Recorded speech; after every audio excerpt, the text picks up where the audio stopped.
The number of times Mbadi has called himself an expert. It's quite, it's so many. Yani, I don't know who told Mbadi that suddenly, simply because he has been made the CS for finance, suddenly he's an expert. He's the one who knows everything. He knows how finances in this country should be, how things should flow. That every time is asked something, is being told, anatuambia how an expert he is. Like, I'm an expert. We were brought here as expert. So wale wenye walikuwa hawakuwa experts.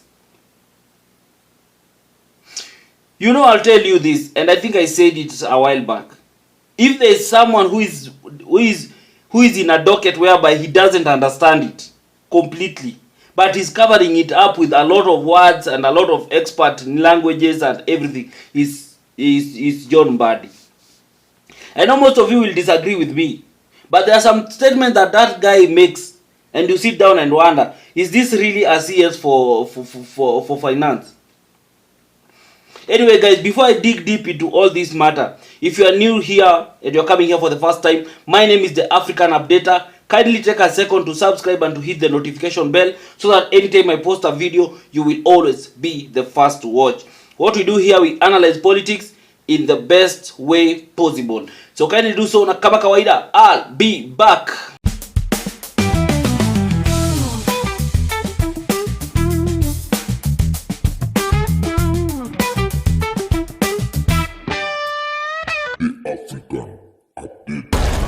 Thank you for everyone who has subscribed, and for the 10 subscribers, I really appreciate you guys. I would like to appreciate one gentleman by the name Edliud Ngige or something. Thank you for supporting this platform. We really appreciate for what you did. Thank you so much. Now back to my video. So I'm talking about CS for finance, John Mbadi. John Mbadi was being grilled in parliament. You know how they give they come for grilling, and he said some things that really baffled me when he, especially, I don't want to go into all those details, when he was saying, oh, sijui the capitation for what will be paid by what, so many things. You know, Mbadi, it's as if he thinks that ndio understand mambo yote, and he thinks that he's the one who is going to fix Kenyan problems within the period that is going to be the CS. He forgets that the issue, especially the issue of debt. The issue of debt has always been there from way back during Moi's era. Debt has always been there. So for you to come and start telling us that by 2034 Kenya will have no debt completely to pay, that is just sad. That is just unfortunate.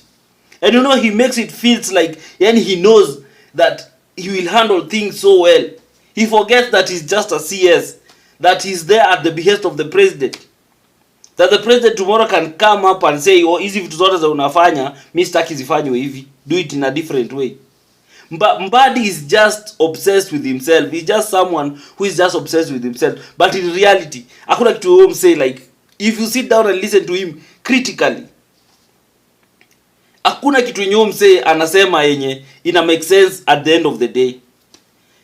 You can see how he went out even in attacking Ndindi Nyoro. You saw Ndindi Nyoro went out and explained your issue at debt elaborately, but I still have issues with Ndindi Nyoro because I just feel this is just someone who is now fighting back now that he has nothing to lose. He has been removed from his position. So I wouldn't dwell much on him. You know, this is a typical Kenyan politician that when you are in the process whereby you are somewhere whereby you feel comfortable, you don't speak about these things. But ukishatolewa, now you want to speak about it, you want to remind us, oh, nini nini. So I wouldn't so much, whatever Ndindi Nyoro is doing, don't focus so much on it. Because when he was the chair of the budget nini, he could have done those things, he could have explained those things to us, but he never did. He always kept quiet, made sure that he sings to the tune of the president. Now that he has been removed, he can now come and start telling us how he understands Kenyan problem, how Kenyan problem should be fixed, how Kenyan debt will never nini, how Kenyans will default, those blah blah blah blah blah things. So my focus is just on CS Mbadi. So I just want you to listen to these statements from DS Mbadi, and then we'll come back and we'll do a critical analysis in all this matter. So listen to this, na kama kawaida, I'll be back. We must work together to steady our economy. And that is why some of us were taken to the executive as experts to make sure that we steer the ship. So don't discourage. This process will continue. I am committed to it. If we cannot fight corruption and root it out, we better allow people who have got this illicit money to invest it here. Because, you see, they are stealing this money and escaping with it to Dubai and developing Tanzania, Dubai, and employing people there. What if that money which is building a mall in Tanzania from a Kenyan was building a mall here? How many Kenyans would be employed? So I was saying, the most desirable, fight corruption, root it out. If we fail, then allow it. And tell people, if you find a way, we will look for you somehow. But if you escape, just put it here, we will not follow you. If you escape with the ng'ombe, tutakuruhusu uchinje ng'ombe na sisi zote tukule. Badala ya escape with the ng'ombe to the bush and you allow hyenas to eat it there. Some of us steal money here, we go to Tanzania, we invest it there. Because when we invest it in Kenya, it will be more visible. You also bring money from Tanzania, some of it by road, na magari. Mnapitia, mnakuja hapa Kenya, you start constructing buildings around here. That is what we do. So if we are stealing 2 billion per day, assuming we reduce the theft, we don't want to stop it, we just say, okay, if you have been stealing 1,000, please steal only 500 shillings. If you have been stealing 100,000, steal 50,000. If there could be that, I don't know whether to call it conscious decision, but if there could be such a decision, ridiculous as it sounds, we would be saving 1 billion shilling per day, which would accumulate to 365 billion shillings. That is more than the external borrowing. So guys, you've listened to Mbadi. Na hiyo story yote yasema sijui Kenya sijui by 20 what will not have any debt nini na nini. What do you make of it? This is a guy who also openly anasema that he admits that there's corruption in Kenya and there's nothing he can do. So he's telling Kenyans that instead of you people investing those money in Dubai and in all these other countries, invest those in Tanzania, building hotels and building apartments, invest that money here in Kenya. Yani uibe pesa and then hiyo pesa like is pleading with those people who are stealing from us to invest that money here and not in other country. Like, and that is the CS for finance. And you still think that you have a country. You people, do you think you still think that you have a country, that there is hope in these leaders? And is the same person telling you that he knows Kenyans don't like us, Kenyans nini, but we are sisi ndio mko nao. Yani he's telling Kenyans, najua mtupendi but sisi ndio tuko. And then you still think that you have somebody in Mbadi calling himself an expert, that Raila now sent its expert in the to help Ruto. There's nothing going on there, you people. That's the reality. That guy alipatiwa a docket. The guy understands finance. You know, you can understand something, but you are not good at it. You are not good at now. Okay, you understand issues finance and nini. Na sasa kupatiwa now chukua handle, uwezi handle. Because your experience and your expertise is not up to that level. So that is what Mbadi is. Mbadi was given a docket. Ni kama the way you are being, you like you know how to swim, but sasa unapelekwa deep end of the sea, of the ocean, alafu unaambiwa sasa rushwa hapo. Sasa unarushwa hapo, unaambiwa swim. Get yourself out. Yes, you can swim, you can keep yourself afloat. But for how long? That is what Mbadi is doing. Mbadi, there is no expert hapo. I'm not good. I cannot say that I'm very conversant with issue of finance. No, because I'm not an expert in finance. But I understand when someone is confused. I'm educated enough to understand when someone has a good grasp of things, but is not really at that level of making sure that he makes significant change. He can't. You can see the confusion in his statements. And listen to him even when you went to Bunge la Wananchi. Just follow that guy keenly. You know, kuna kitu, when you're in the university, there's something we used to be taught, critical thinking. And people just used to think that this is a course unafundishwa tu, that upita tu, like ipini ya kupitisha semester. No. These things enable you so that when someone is speaking, you have the ability to critically analyze what he's saying. Unaelewa? And watch his body reaction, how he's reacting. Unaelewa? And then you will understand, that this person really mean what he's saying, ama he's just saying it out of like making you feel like good and everything. So Mbadi knows how to tell you things that will make you feel good. But in actual sense, hata yeye mwenyewe ukimwambia sasa implement it, trust you me, I don't think he can. And if you want to know that a person has zero grasp of what he's saying, look at how he keeps on reminding you how he's an expert. You know, I keep on telling you, when someone keeps on reminding you who he is not what he's telling you he is. When someone keeps on telling you that, you know, I'm an expert, you know, I'm an expert, you know, we are an expert, ask yourself, why is CS Oparanya, ever since he was elected as the CS for corporate, that guy doesn't speak, doesn't come out to tell people how much he's an expert. Yes, he's someone who is very knowledgeable on issues, finances and everything, but you have never seen him anywhere coming out to tell them that, hey, I'm an expert, you know, we are an expert. Look at Joho was, from the time he was nominated, have you seen him come out to say that, oh, we are an expert, but who are these CS? One day he keeps on yapping in the public, or smiling is as if it's so, like he's not, like he's still excited he's a CS. Unaelewa? Mbadi is all over your face telling you how an expert he is, oh nini that is going to fix your problem.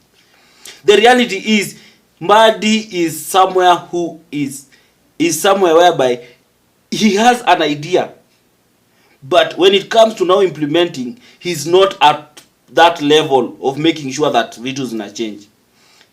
He's given a docket that is much bigger than his qualification. That is the reality. That is the reality. And soon you guys, you will see, because some of the statements anasema, even to a layman, to someone, how do you tell Kenyans that Kenyans will not have a debt by 2034? Surely. And we know that Kenya has been surviving. Some of the biggest chunk of its budget is always been financed through loans and borrowing. So you want to tell us that by 2034 Kenyans will not be borrowing anymore, that our country will be self-sustaining, that the taxes we collect will be enough to finance our budget and everything? Surely. With this country that is highly depending on imports, that this country that is hardly now producing anything, where the industrial manufacturing is dying every day, people are leaving this country in loads, investors are leaving this country in loads. According to how far is 2034? 2034 is mbali, it's just like 10 years away from now. So 10 years away from now, you are telling us that this country will be self-sustaining. Let's be practical, bana. Let's be realistic. So you guys, I don't know what you want to think about Mbadi. I don't want to speak about Ndindi Nyoro, because for Ndindi Nyoro, I'll tell you and I'll repeat again. That guy is Ruto's project. And the script is out there, and is out there very clearly. You can see right now he's attacking the government. That is the script. Now the next script will be, after attacking the government and people see like now he's talking for Kenyans, and now he's acting like the way Kenyans want to hear him act and nini, he will start now moving to Mount Kenya. He will start now going there and going to his rallies in Mount Kenya, trying to meet people. Because right now people will have seen, so Huyu is fighting, is also on our side. That one is a Ruto's project, but that will be a video for another day. We'll do analysis for it for another day. So for now, I was saying that there is no expert in Mbadi. Listen to me very carefully. There is no expert in Mbadi. And this guy might just go down as the worst CS for finance that we've ever had. Anyway, guys, what do you think about John Mbadi? For me, I've shared my opinion. I don't think he's an expert. I think he's someone who has been given a docket that I feel like is much bigger than him. But since he believes in his head he's an expert, then he has to make sure that he appeases his masters. But deep down, I don't think he also believes that he can handle it. But anyway, guys, you can share your views in the comment section. Tell us what you think. But as much as I always repeat on this platform, remember to always remain respectful. Usitukane watu. Don't use insults when you're airing your views. It is okay to disagree with someone. It is okay to say that, hey, African Updater, I don't agree with you here and here and here. But don't use insults to push your points. It doesn't show maturity. So let's just do politics that is very mature. We criticize, but we don't insult. We remain objective in our criticism.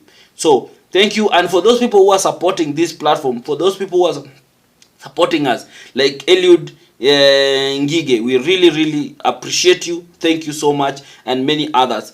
Till next time, bye.